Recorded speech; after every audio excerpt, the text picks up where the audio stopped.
আমরা এখন সেই পবিত্র গোকুলে, যেখানে শ্রীকৃষ্ণ তার শৈশবকাল কাটিয়েছিলেন। শান্ত নির্জন গ্রাম্য পরিবেশ যেন ভগবানের লীলার নিঃশব্দ সাক্ষী। এখানকার প্রতিটি ধূলিকণা যেন তার পদচিহ্ন বহন করে। এখন আমরা রাধারানীর বাড়ির দিকে যাচ্ছি গাড়িতে করে। তার আগে একটা মন্দিরে যাব। তো সেটা হচ্ছে ইস্কন। ইস্কন আর ওই মন্দির একই মন্দির। তারপর রাধারানীর বাড়ির দিকে যাব। তো আমরা তো ভাবতেই পারছি না, ভাবলে খুবই আশ্চর্য লেগে যাচ্ছে যে তখন ভগবান নিজে পায়ে হেঁটে এইসব পথ অতিক্রম করতেন।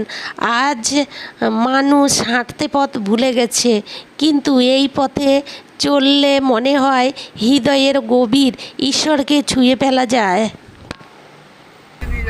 তুমি এখন কি খাবে? খিদে পাইনি তোমার? বাড়ি থেকে তুমি না খেয়ে বেরিয়ে, সেই জন্য বলছি যে যা খাবে একটু বেশি করে খেয়ে নেবে, আর দুপুরবেলা সুযোগ পেলে শুধু খাবে, আর না পেলে খাবে না। কেন পাওয়া যাবে? সব পাওয়া যাবে। সামনে দাঁড়িয়ে আছে।